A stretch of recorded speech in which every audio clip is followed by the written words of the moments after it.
If you're comfortable in the position you're in, or if you want to sit up straight, if you're comfortable in the position you're in, I would suggest that I realign your camera because you've shrunken down a little bit. And I'd like to get your top of your head further up, or do you want to adjust your sitting position? I mean, I'm fine like this right now.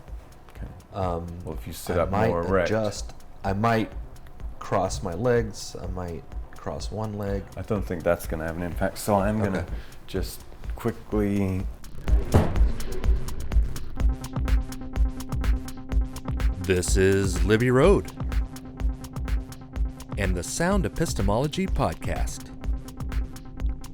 On this episode of the podcast, Rupert and I reflect on number 6 of the Street Espistemology survey, the survey that encourages us to explore our relationship with reality. This is an interesting one in that it's the first statement in which we fall on different sides of the agree-disagree fence. So here it is. Number 6. Number 6. Strong belief, even without action, can change external reality. Whoa. Holy shit. Strongly disagree. Strongly disagree. And I agree. And this, and you agree. Mm-hmm. This would be probably the one that I still strongly disagree, but I'm least confident about. Okay, yeah. So this would probably be right around 80. 80, okay. Yeah. Well, no, not 80, 20 you mean. Right. I would be at I'm 20% confident that strong beliefs, a strong belief, even without action, can change external reality. Yeah. I strongly disagree with that. And I agree with it.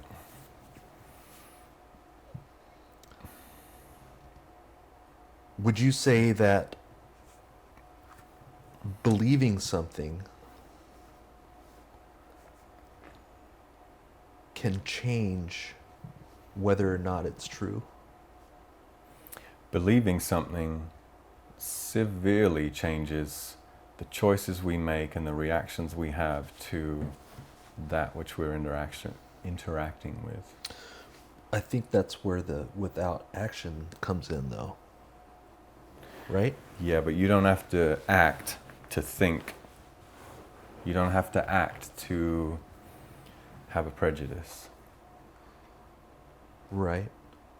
It's in there, and even without action, it's influencing your behavior, and that is changing external reality.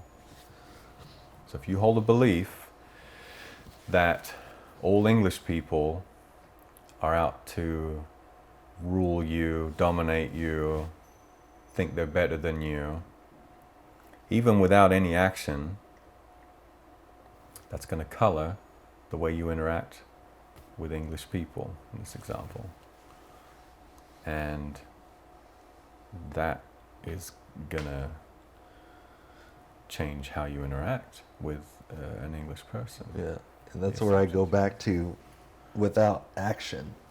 I think, you know what I'm saying? Like, internally, a belief on its own, in other words, without action, cannot change the reality of what is.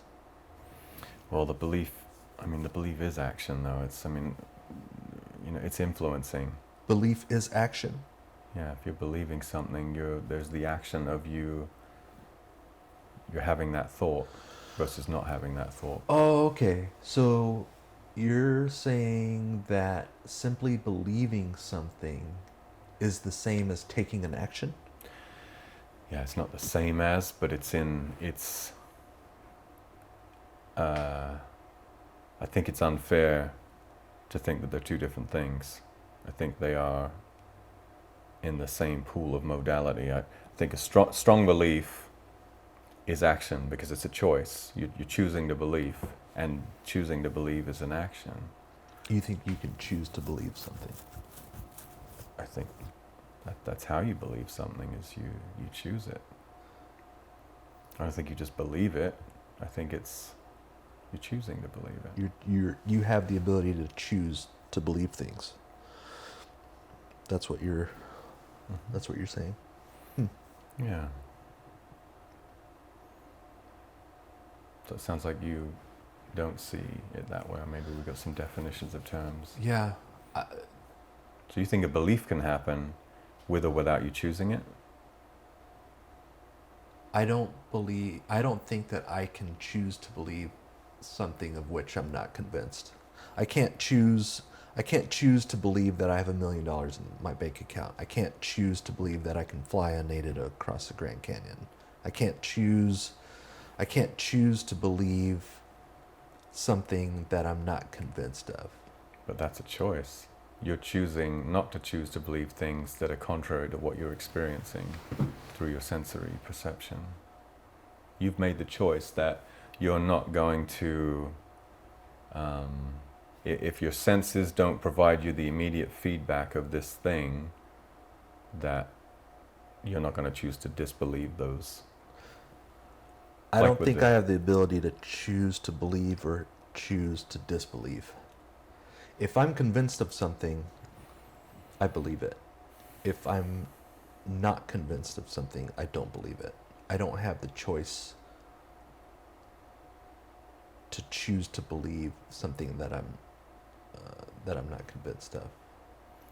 Do you think it would be fair to say that there are people that can and do make those choices to believe things that they don't believe? I'm not convinced anybody can choose to believe that of which they're not convinced. Oh, really? You don't think that there's people with beliefs that aren't necessarily based on a firm foundation, but they've obstinately... They're convinced of it, though. Are they convinced of it, or are they just convinced that that's what they're supposed to think? Well, it's hard to get in somebody else's mind. Nay, impossible. I'm not convinced that if somebody is convinced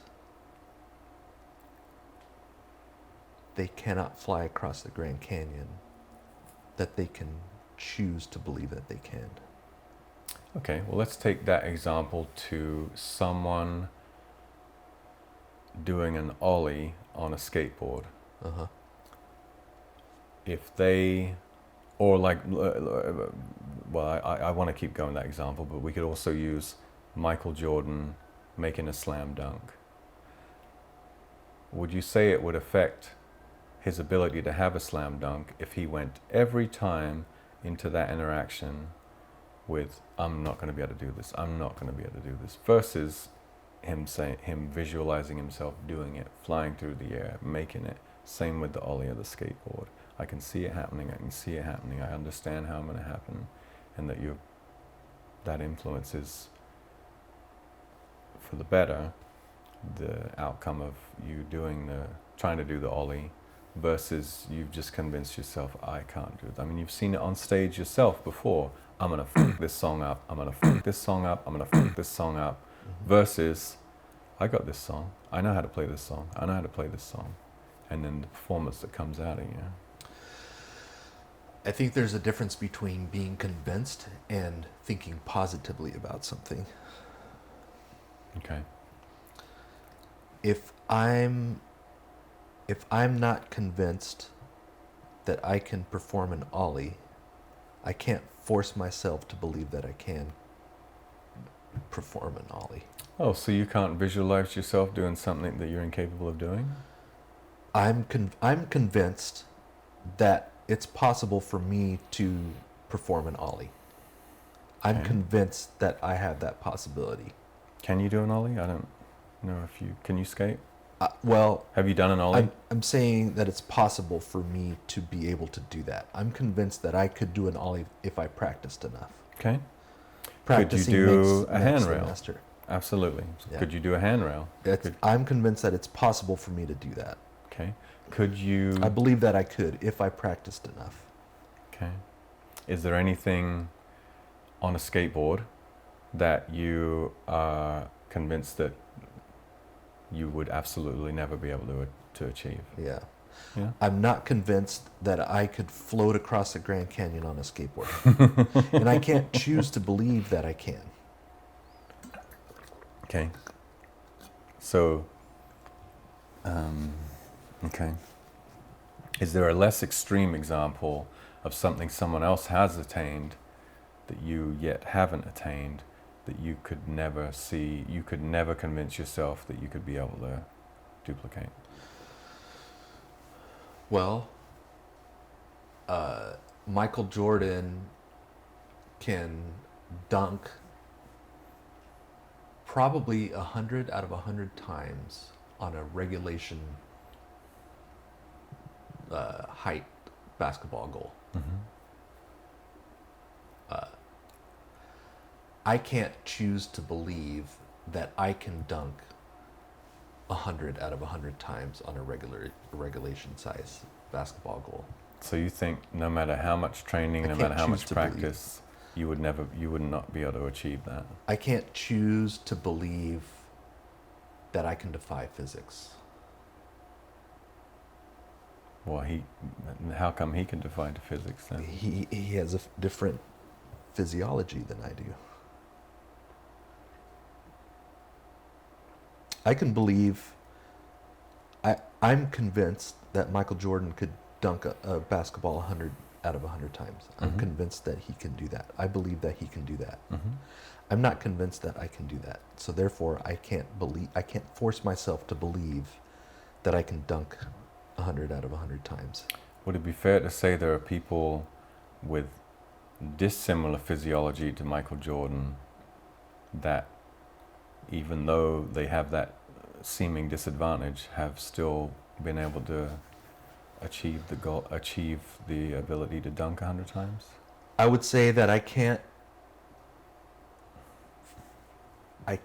choose to believe a 2-year-old can dunk a basketball 100 out of 100 times being a 2-year-old. I can't choose to believe things of which I'm not convinced. Okay, I think it's not a choice. That's the statement. I cannot choose to believe things of which I have not been convinced. Right. I think that's the key part of your statement. Yep. That's usually how I word it. Yeah. I don't have the ability to choose to believe things of which I'm not convinced. So I'm not convinced that I can have a different relationship to my anger than I've had for this first half of my life, but I choose to believe it because of my intention to lead a calmer life with less suffering. Wait, say that again? You choose to believe something that you're convinced can't be done? Yeah. Yeah, I am pretty well convinced that when I look at my ancestry, when I look at my past relationship with anger, and my ancestral line's relationship with anger, that those are insurmountable obstacles, and yet still I choose to believe I'll be the first to overcome this fucking thing in my bloodline, in my whatever DNA. What causes you to believe that which you're not convinced is true?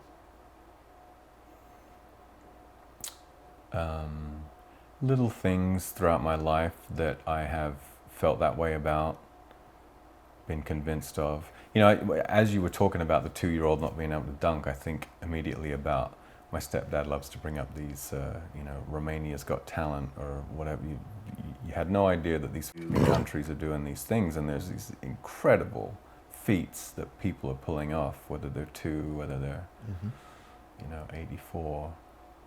And, the idea that these things aren't possible, it's in question.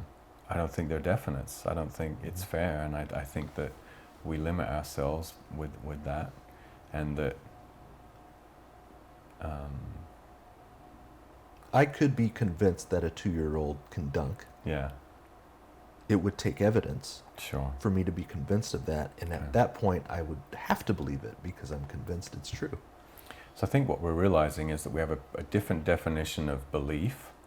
We have a different definition of being convinced of something, and that when it comes down to it, possibly, I think when it comes down to it, that we both could be shown that anything's possible. All things are possible, no matter how seemingly unachievable. I would need sufficient evidence to be convinced that something is possible. Yeah. I don't subscribe to the idea that anything is possible. I think I would need to be convinced that something is possible before I can believe that it is possible. Yeah. I don't have sufficient reasons to think that it's possible for people to rise from the dead 3 or 4 days after they're dead. I'm not convinced that that's possible because I have no evidence to show that that's even possible.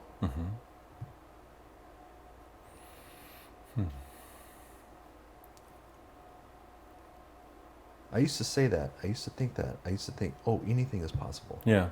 What changed your approach? I think just thinking about it more deeply. Why do I think this is possible?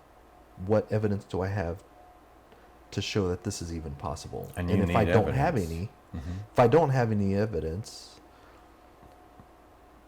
then I don't have justification to say that it is possible.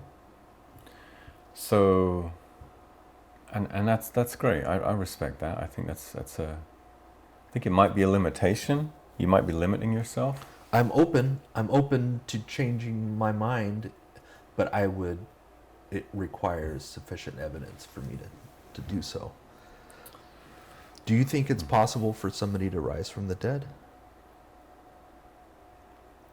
I will not say that I am a 0% strongly disagree. I would leave room for that to possibly be something that could happen. Yeah, me too. Okay. I might leave a bit more room than you, but I wouldn't leave I wouldn't be something I would say I'm neutral or agree on. But I wouldn't strongly disagree on it.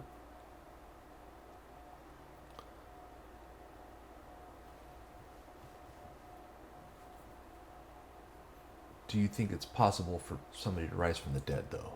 Do you think that that's that's possible? That people? Do you think it's possible for someone to rise from the dead? I think it's highly unlikely. But you think it's possible? I think anything's possible. You believe it's possible. I think all things are are possible. What is supporting the belief that rising from the dead is possible? What's holding that? What's holding that belief up? Yeah, my very limited knowledge of how death and animation works is what's holding that belief. And so, what do you mean? The rules around that, like what the rules are around animation. There are rules. There are some rules that you're aware of that causes that to be possible? No. I don't know enough about the rules to know whether it's possible or not, is what I'm saying. Yeah. You're convinced that it's possible, though, for somebody to rise from the dead, right? Is that what you... I don't want to put words in your mouth. But it feels like it. Sorry. No, it's all right. You tell me. Yeah. I think you're really hanging on to... And that's fine, because this is a specific question you're asking me. And I think for me... I don't know enough about how animation works, how the process of decay and cellular regeneration and what have you works enough to know whether that could be possible or not. So I cannot say definitively that that is something that is outside the realm of possibilities. I think all things are possible. I think that one's a very, very unlikely one, but I wouldn't rule it out as impossible. I think all things are possible, and I think there's a possibility that that could actually, I haven't seen it, I haven't seen any evidence to that, that points to that being a possibility, but there's a lot that I don't understand, there's a lot I don't know that would lead me to think it would be foolish of me to think that, or it would be unskillful of me, foolish isn't a very good word, it would be unskillful of me to think that I know for a fact that that's simply not possible. Yeah, and that's not my position, just so we're clear. Yeah, which it sounds like you would never have that position. Although that's that's not the right word to use either. You would never have the position that you never... Yeah, I understand. Never say never. I'm curious at what convinces you that it's possible for someone, just with the information that you have, what convinces you that that's even possible? You said you don't have evidence. I think this is what you said. You said you don't have evidence that shows that it's possible? I don't have enough knowledge about the subject, is what I was saying. Okay. Like, I don't know enough about how animation works and cellular degeneration and cellular regeneration. I don't have enough knowledge of how it works to be able to have a definite opinion on it.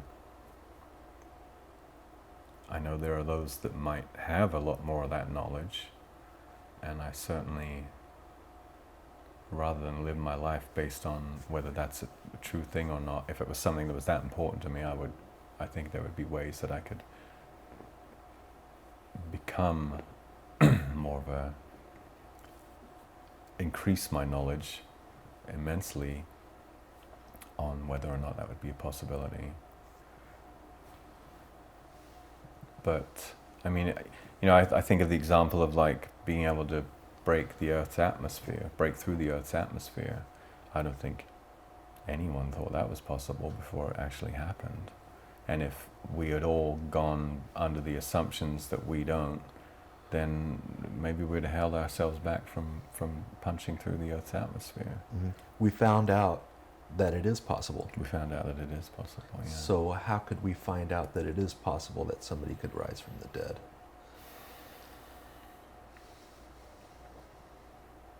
Yeah, you'd have to create some evidence. You'd have some example of it, right? Like you'd have to build some examples, yeah. Mm-hmm. Mm-hmm. Yeah, but for me, I hold the space of, even without those examples being built, I'm not willing to say it's just not an option, not a possibility. Okay. And you're of a stronger belief that, yeah, I could pretty confidently say that that's not possible, but that you hold room for maybe you're wrong about it. Yeah. Yeah. Yeah. Yeah, I can, that's the whole thing. I can't choose to believe that it's possible for someone to rise from the dead. Yeah, and I think again we're getting a little lost in definitions of the word choose and the word belief, which I'll bring back to my, yeah. So is there an obstacle that you've had to overcome that you had to have a bit of, I suppose, belief?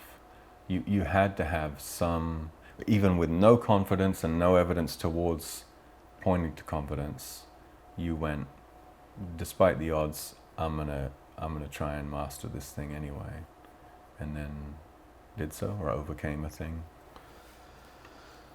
even though the odds seemed to be against you. The direction I would go with that would be, if I wasn't convinced that I could do something,